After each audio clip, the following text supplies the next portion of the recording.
Senior Pastor, Executive Director of Nonprofit Ministries, now serves as the City Advanced Task Force Director, working in communities to introduce the church to the city and the city to the church.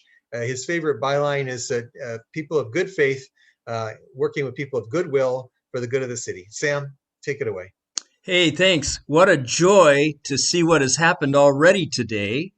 We now get to take how we look at people in poverty, how we get to bless them and bring shalom to them, how we get to build relationships across all sectors.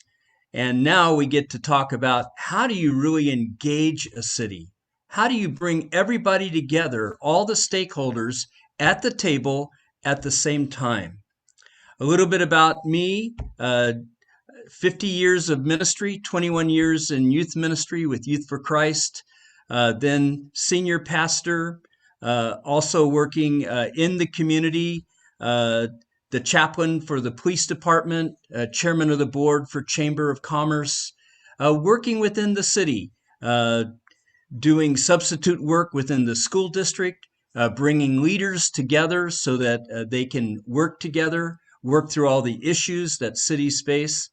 So in 2008, we were doing an outreach event called a Wow Jam. Just as we were doing the invitation to receive Christ, just 100 feet away at the Fowler Park there in Sanger, a 17-year-old kid was shot in the head and killed. And we said, this should never happen again.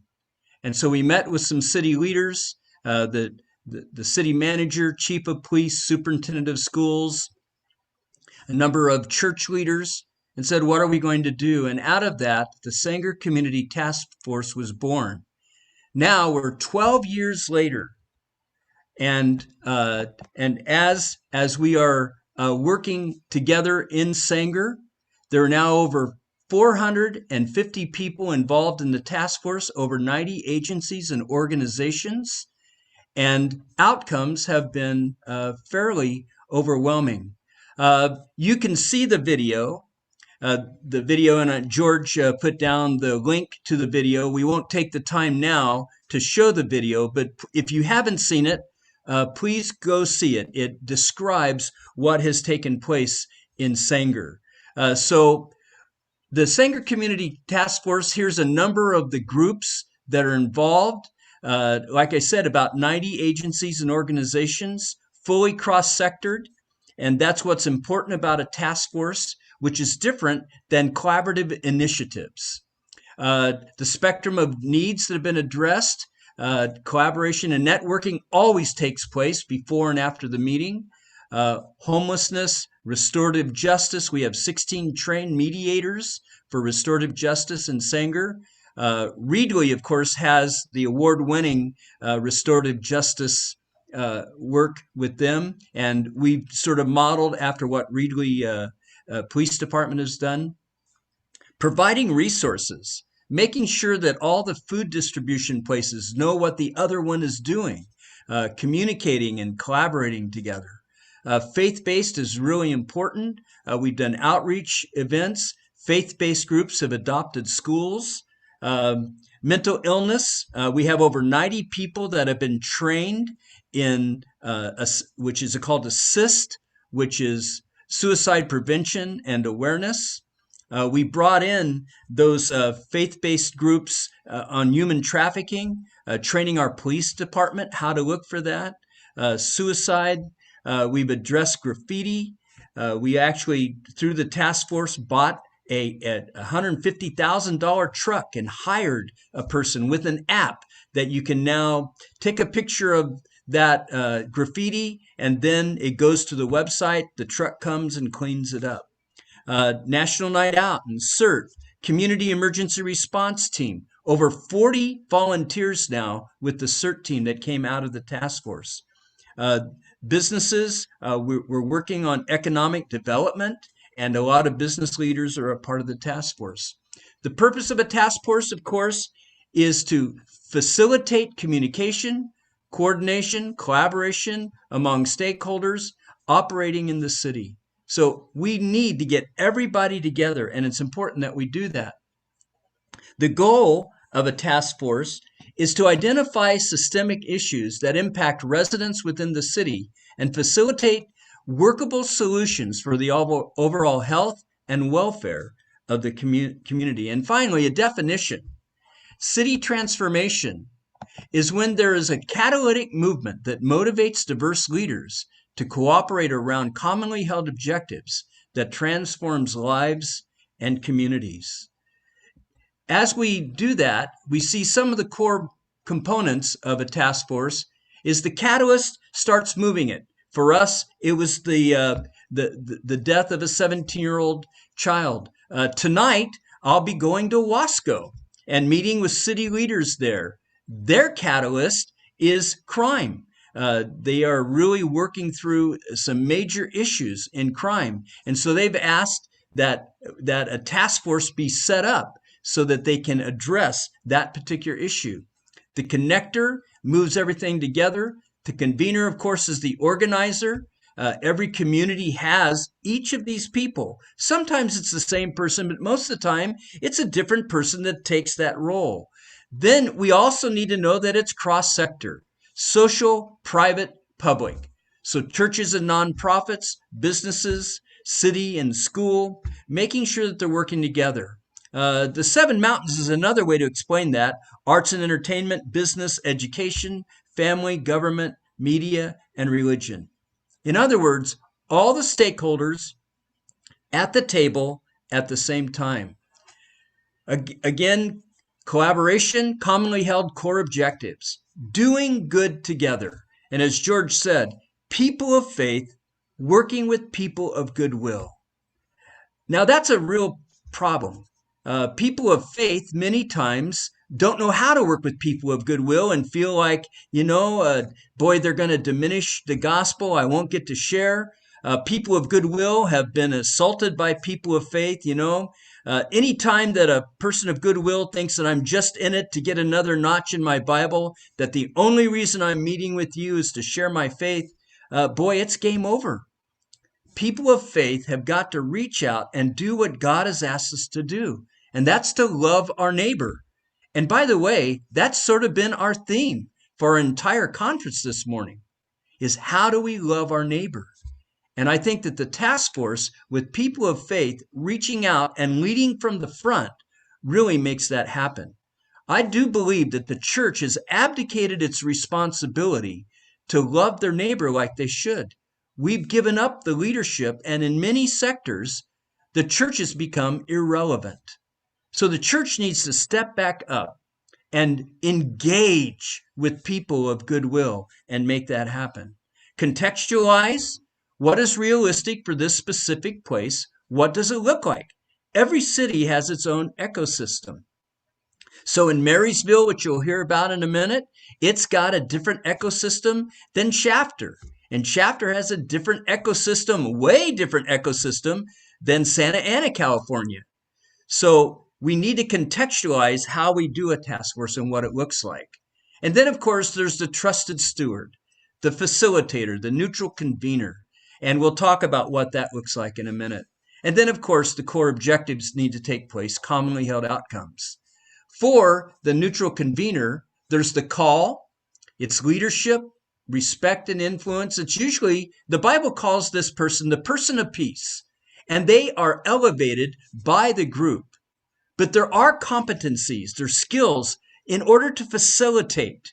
I've seen some task forces that want to be taken over by different leaders in their community. And the leader, the neutral convener, absolutely has to understand and have skills on how to do that, how to take a lot of voices and move them in the same direction, coalescing and synthesizing conversation, capturing that kairos moment. For instance, when the kid jumped off the water tower in Sanger in front of our police and fire department, that was a kairos moment. And it brought about talking about what are we going to do about suicide? How are we going to address that in our community? Again, it didn't take over the entire meeting, but boy, it bubbled up and it was a major moment. And we took a moment to talk about it and then work towards what are we going to do about that as a community. Of course, every relationship moves at the speed of trust, a love for the process of building trust with people, and move to a culture of honor. So a typical agenda for a task force, you can see what it looks like there. Uh, we always do a welcome, we do a leadership thought, we do a prayer, and then whoever is hosting that meeting gets to share first, and then the meeting starts.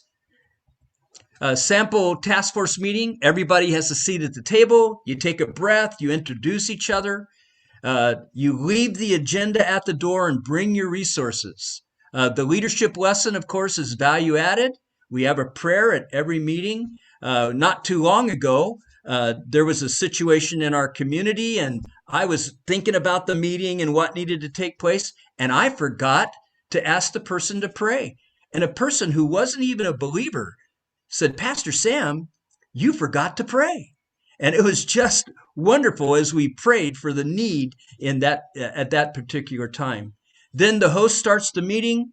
Everyone gets to share. We look for solutions and outcomes. We look at the next meeting. We make announcements. And then the exciting thing happens, collaboration. So at this point, I'd like to invite Pat Coyle to share about the Shafter Task Force. Pat?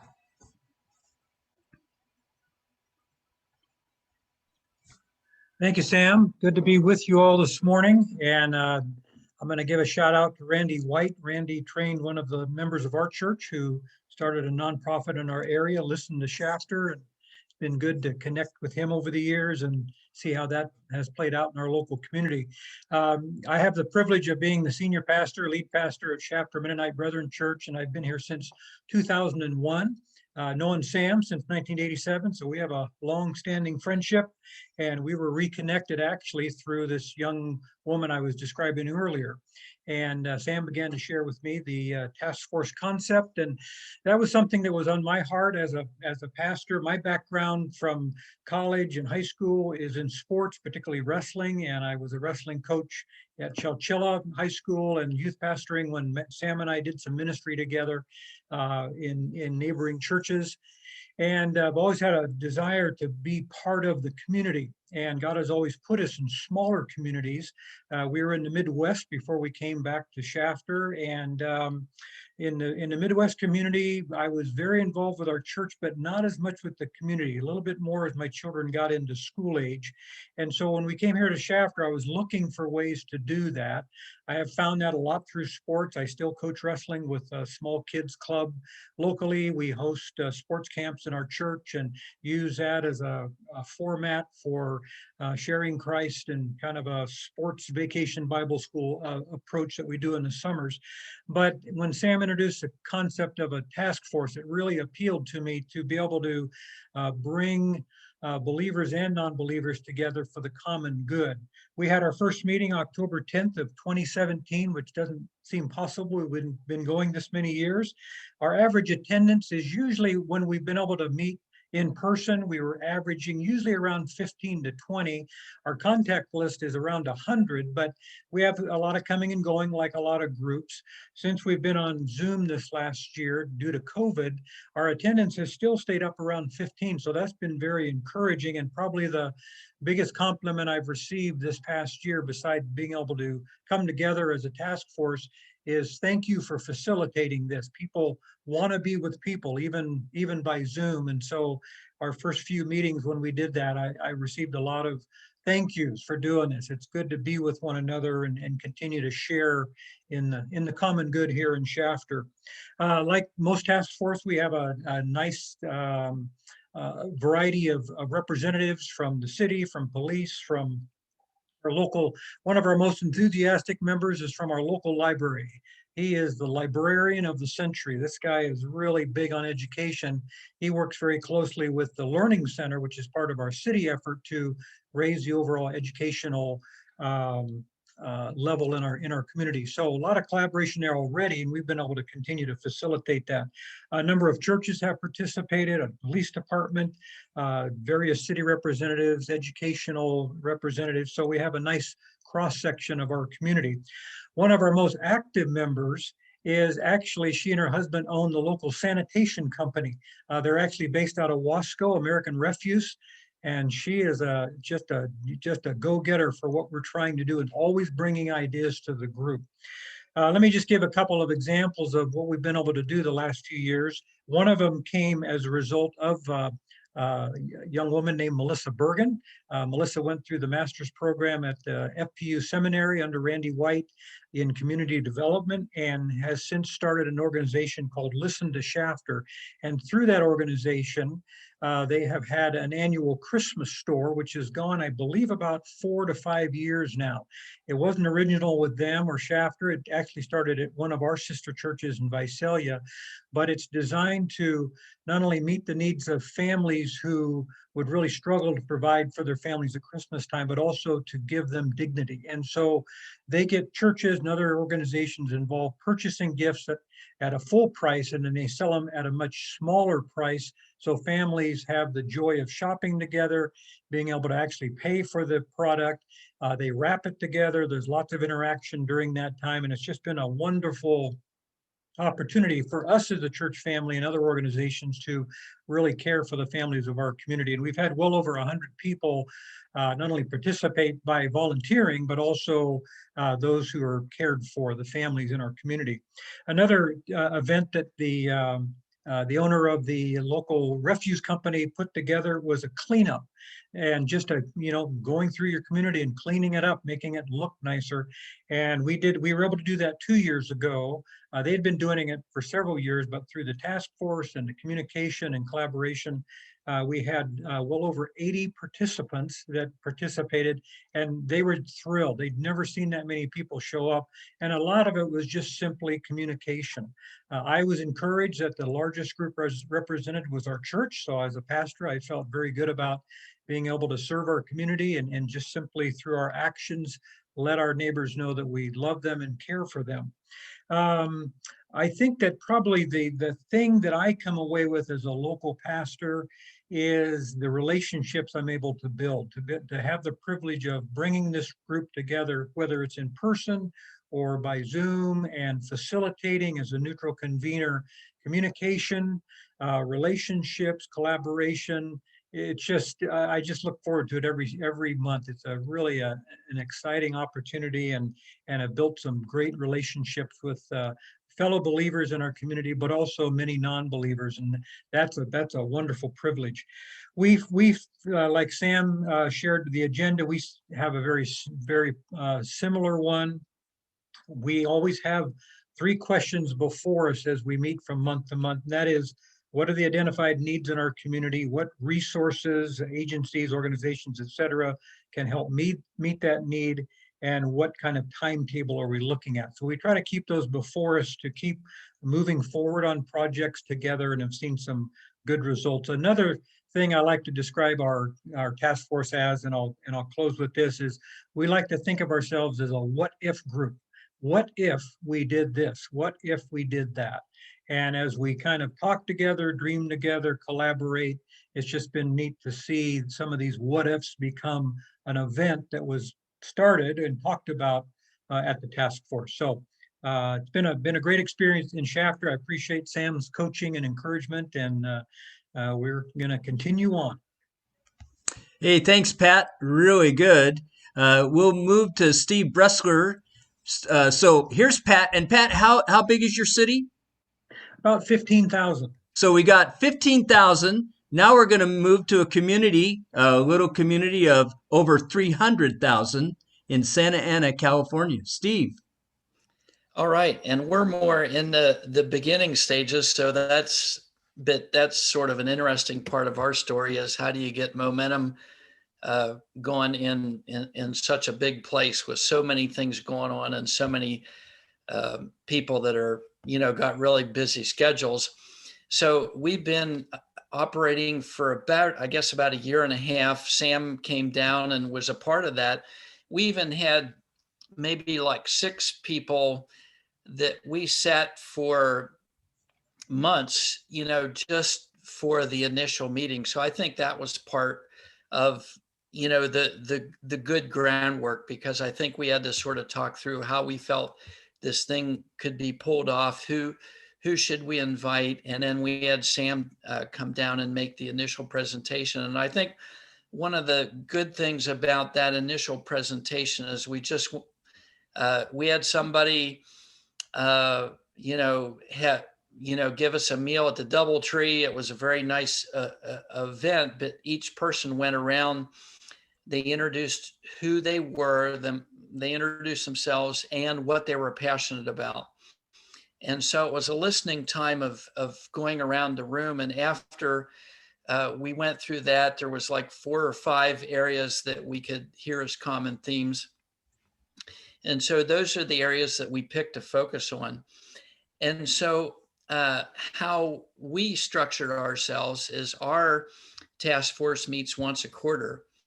Because of schedules, we just didn't feel like we could pull it off where, we're asking people to get together every month. Like some guys, are running corporations and things like that. And so what we did was we divided up into those areas that we heard, and we had subcommittees that focused on each area. So we have our 5 areas are economic development, youth and youth mentoring, mental health, housing and homelessness. And then we have a 5th group that's involved in asset mapping. So the 5th group really works with all the other 4. It's like if we need to know a particular area or survey a particular sector or whatever, our asset mapping people, they sort of jump in and support that. And so, for instance, I'll give you for instance of one of the early wins. I helped to lead the subcommittee on youth and youth mentoring. That's something that we have a smaller group of us that are really passionate about. I don't know if you all saw the CDC this past August, I think, came out with a survey. They surveyed people across America, how was the pandemic affecting them? And of the younger crowd, 75% of people in America in the younger age bracket said that they have an adverse mental health symptoms as a result of the pandemic, whether that's depression, whether that's suicidal thoughts. 25% of that younger group, 20 days previous to the survey, had seriously considered suicide. So, and I know in South Orange County, we're seeing people thinking about suicide, just on a consistent basis. And so that was our passion, our thing. The first thing that our subcommittee did is it's like, well, how do we get started? The first thing that we thought of is let's listen to the youth. So we brought together a group of high school students together with city leaders, put people in small groups, and we had an organization that's good at dialogue, run the groups.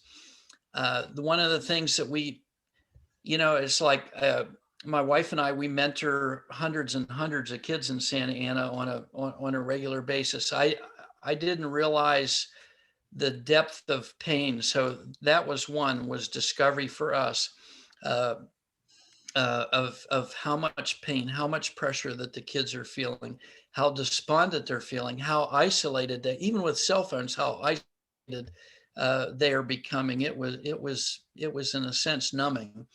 The thing that we're doing now is we, as a group, we've said, okay, we want to offer a mentoring opportunity to all 54,000 kids in the school district. Okay, and that sounds psychotic, but that's what we said, because we felt like kids coming out of a pandemic, they're really navigating a difficult road. So we're taking bite-sized chunks out of a giant elephant like that. So our subcommittee is meeting. Sometimes we meet every week. And actually, I have our subcommittee's getting so big that we even have 3 or 4 of us that are sort of a leadership team on that subcommittee, because we can move faster three or four, and then the three or four sort of talk about, these are the tracks that the larger group's going to run on. So I'm either going to take it'd be Spanish or it'd be Cal. Oh yeah, we need there we go. So what we've worked on is the 2020s are going to be the decade of mentoring in Santa Ana, and our bite-sized chunk is that we have a group of business guys that have put together a website, and this website is going to direct people to all the entities that are already mentoring in Santa Ana. We're not going to reinvent the wheel and start mentoring ourselves. There's already great people, boys and girls clubs or Saddleback churches mentoring people.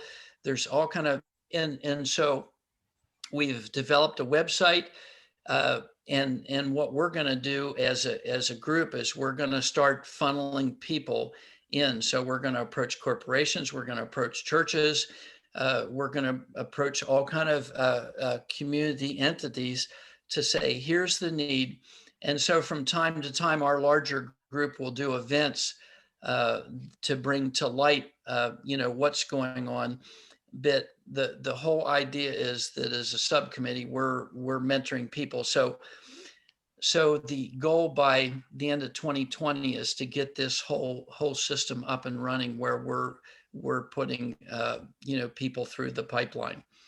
So Steve, how many have mentors now? I think maybe like around 7,000. So we got 40 some to go. So already through this, 7,000 kids mentoring. So, that's a significant bite out of the elephant. So that's very good. So what would you say is, besides the 5 areas that you have covered with the Santa Ana, what do you say is one of the biggest ahas that you've seen as you've been meeting together with these groups? The biggest ahas to me are just the incredible people in the community with incredible skills. It's like, if we wouldn't be going outside the box, I don't think we would be exposing ourselves to just such incredible people. And it's like, I'll be trying to lead our subcommittee, and like, where do we go from this? And then one of the executives will pipe up and just say, well, if we do it like this and incrementalize it like this, and it's just like, wow, it's like every community has such gifted people, but I think sometimes we work in silos, and it's like we'll never know that. Very good. And Steve is with Campus Crusade for Christ, on loan to Saddleback Church. And so he's a dual role. So Steve, thanks so much for sharing today. In a minute, we're going to have a Q&A, and all 4 of us will be on to answer any questions. At this time, we'd like to go to Stephanie McKenzie. Stephanie is up at Yuba County, Sutter County. Stephanie has served as a city councilwoman in Marysville, and she also has the privilege of teaching kindergartners. And today she actually had to take some time off to be with us. And so Stephanie, thanks for joining us. Thanks for having me. I'm so happy to be here. I've just loved the morning, and I'm just so grateful for this path that God's had us all on to brought us together to really impact our communities and really love our communities, right? And love each other. So I'm grateful for each one of you. And I love, George, that you chose the scripture that you did to be the theme for our day, because that really is the scripture that was the impetus for our task force that started in 2019.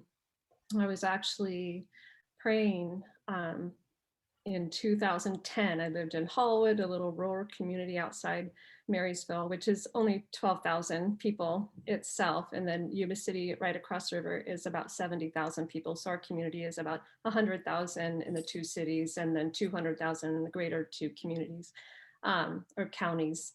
And I was reading Isaiah 58 and verses 10 through 12, where it says, if you give yourself to the hungry and satisfy the needs of the afflicted, and some places it said, take the homeless poor into your house, then all these things will start to happen. And then those from among you will rebuild the ancient foundations, and you'll be called the repair of the breach. And that phrase had always stood out to me. And I thought that means something in my life. I don't know what, but when at the time I read that, I just felt the presence of the Holy Spirit. And the thought that came in my mind was, that's a word for Marysville. And it kind of surprised me, because all the talk in our community was, why is Marysville not prospering? How come businesses are failing? How come, there's so much poverty and drugs and such trouble in our community? And so when I read that and I felt like the Holy Spirit said, that's the answer to the issues in your city, I thought, oh, okay, that's a completely different approach than anybody had been taking. And at the time, I'm raising children. I live on a farm, married, not involved in anything. So I felt like I was really supposed to start praying for our city, and actually thought about renting a little vacant business spot downtown and inviting people to start praying for the city. Well, that never happened. I ended up not married, ended up moving, and eventually moved to Marysville in the city, and spent my first night there. And I had a dream, and I actually heard a voice that said, it was the Spirit of God speaking to me, and said, I want to inhabit this city with mercy, because mercy triumphs over judgment. And I woke up, thought, I was having other kinds of things that night too. I thought I need to start writing this down, because God obviously is wanting my attention, and I'm here in the city on purpose. So I picked up my old Bible, because I was thinking of the phrase repair of the breach. And so I had gotten a new Bible, because my one that I had used before was big and heavy. I was tired of carrying that to church. So I opened it up. I was thinking of Isaiah 61, and then I was trying to find repair of the breach. I found it in my old Bible. I opened it up to that page, and I noticed, I marked this off. I marked these verses off, and I wrote something in the margin. It said, word for Marysville, September 16, 2010. I was like, oh my gosh, this is 2013. I had completely forgotten about it. And I realized, okay, that really was a word for the city, because I questioned that before that. God, would you really give me a word for a city? So that was the beginning. Well, I thought, okay, well, I know I was supposed to pray. So I started praying for the city, praying for the leadership, ended up getting elected to city council, which I never even imagined that I would be there doing something like that. But I had been praying for the leadership. A couple of people approached me for doing that. I had been connected with trying to start a business of my own and buy a property to start a business. And so anyway, because of those connections, and I think from God, they said, call Stephine, ask her if she wants to do this. So I said yes. And it was kind of a test. I said, okay, Lord, if I win, I'll stay in the city. If I won't, I'll move, because I was teaching in Roseville. So anyway, I won. And so one of the first events that I attended as a new council member was in Sacramento. New council members and mayor's training. I ended up going to a luncheon. I was a little bit late. I ended up sitting next to city manager of Chowchilla at the time, excuse me, Brian Haddix. And he was asking me, how did I come to, be an elected official? And so I told him my story, and because of that, the scriptures, and I said, I really believe that the church was a big key in addressing the needs of our city and really bringing about the transformation that we are not seeing, and we need a new approach. And he said, you need to talk to my friend Sam. so that's how Sam and I got connected. He gave me his number, and so a couple months later I called Sam. We were on the phone for like an hour and a half or 2 hours, and I just thought, oh my goodness, I know that this is a piece of the puzzle that my city needs. And so it was probably another year later that finally something was going on, and I thought, I think this is a time to bring Sam up here to talk to our community about this. So I invited everybody could think of. Sam came up, and for another event, and then we decided, okay, let's launch a task force. And so we did. I invited everybody I could think of. And because of now being a new council member, I had a lot more contacts. So it was very fortuitous. Obviously, God helping in all those things. So 2019 in February, we launched our task force, and we do have a cross sector of community members. We have school districts, we have churches, we have other nonprofits. We have a great organization called Salem, which is they pick up trash. That's what they mostly do. Once a month they pick up trash, but they have an army of volunteers and they do other things. So we meet twice a month, and I wanted to back that off a little bit to once a month, but the people who are involved said, no, we like meeting twice a month. I said, okay, so we'll continue to do that. And at first it was like a little slow going. We were trying to find our way, and we had some small connections, but we hadn't really had a big, anything big that we had made happen. And so we were trying to think, okay, what can we do? Because people are losing interest a little bit. So we had recognized in our meetings that there were a lot of service organizations, nonprofits, or mentoring programs, lots of programs in our community funded, they got a plan, they're ready to go, but they needed volunteers, and they were having a hard time getting volunteers. So we decided to do, we called it a community connection fair, and it was basically recruiting for volunteers for these organizations. So we set it up in this big event center, and we invited organizations to come, and they set up their booths, and we had food, and we had door prizes and all kinds of stuff. And it was around Christmas time, so we said, hey, you can come and be the gift to give to your community by serving one of these organizations. So we did that event, and it was successful, and it was a lot of fun. And that kind of got our ball rolling a little bit, got us a little bit more notice in the community, and sparked some enthusiasm and some more participation.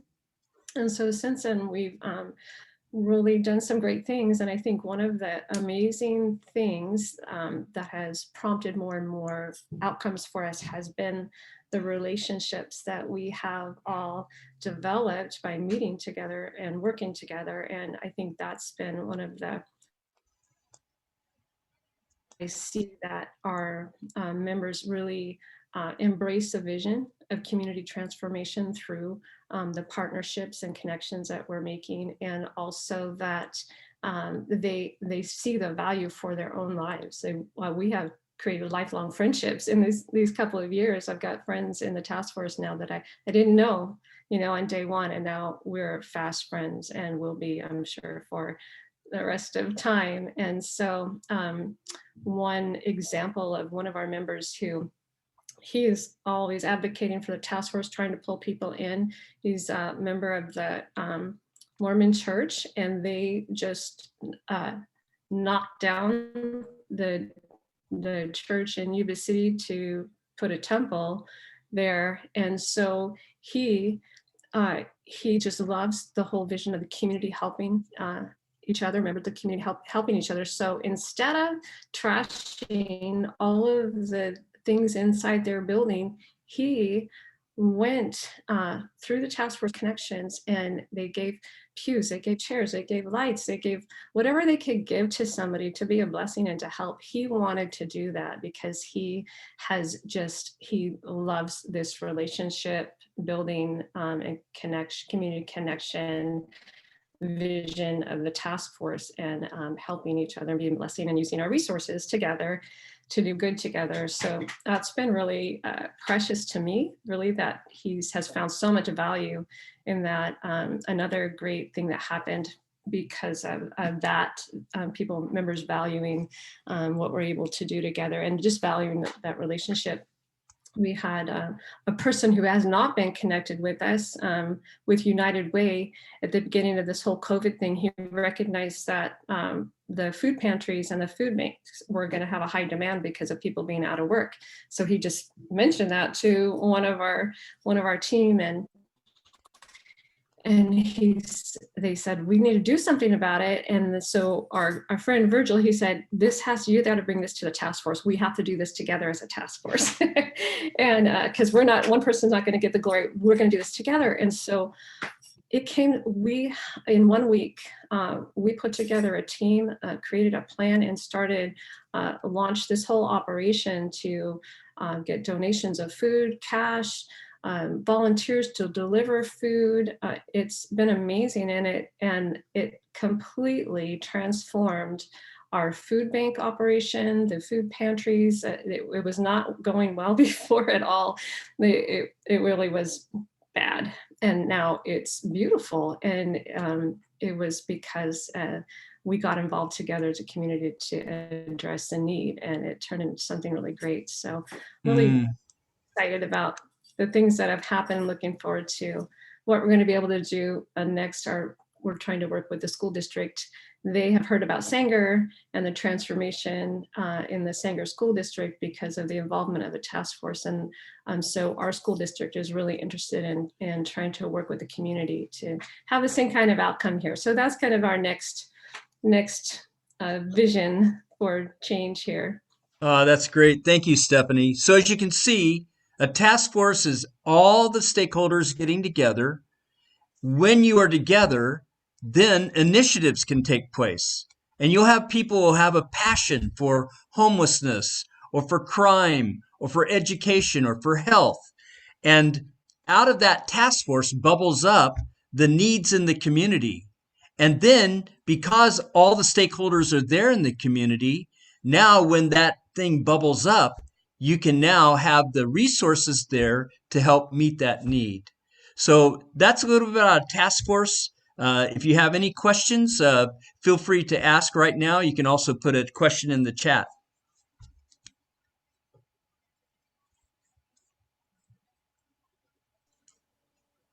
Go ahead. I just want to say what a joy it is to watch these task forces like multiply and proliferate all over the place, because what's happening is birds of a feather are flocking together and we're finding these common need, right? Like Stephanie, you come through the prayer avenue, and then it's beautiful, Steve, you come through a life commitment to youth mentoring, and Pat Coyle just comes through this pastoral experience that kind of opens up to a pastoring a city, right? And that's, so each of these, whether the journey starts where it starts, is a remarkable how it comes to God saying, I love this city and I want you to play a role in that. So Sam, kudos to you, because what you've done is you become the mentor, you become a facilitator, convening and coaching other facilitators. Let me just ask, I know we're going to be short on time, so I'm going to kind of squeeze you for a minute, Sam. What is the top one or two things that you really must have in order to be a task force facilitator? You got to know your community. You got to know the people. You got to know the players. And again, you have to be invested in your community, and you shouldn't have a horse in the race. You've got to really stay neutral. And even if you are, like I did it as a pastor and as a chaplain and as the CEO of the chamber, but I always had somebody else make any announcements from that group, a part of it. So I would hold off. So also the skills that are involved in taking that group of people and moving them forward, because the whole point is outcomes. You got to have outcomes. It's not just a kumbaya, getting together. Boy, didn't that feel good. It's really moving the ball forward in your community to bring the outcomes necessary. So we've seen over the years that there are skills, there are processes for a task force and a collaborative unit to be together. So we've been working on city engagement and what that looks like. We actually have a few people that are on this phone call right now, Doug Gamble being one.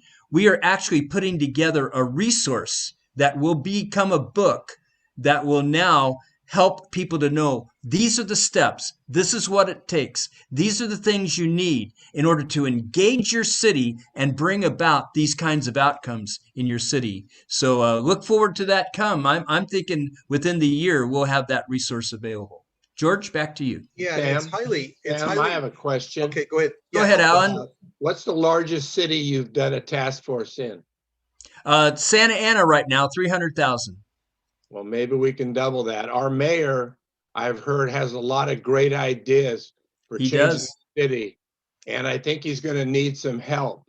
This could be a time to look into Fresno starting some kind of task force to help send the troops into those good ideas to see them happen. Yeah, thanks, Alan. What a segue. Good Thank you. segue, Alan. Good segue, Alan. Good timing. Again, thank you, Stephanie and Pat, Steve, and Sam. Someday we're going to write a book called Street Saints, and you guys are going to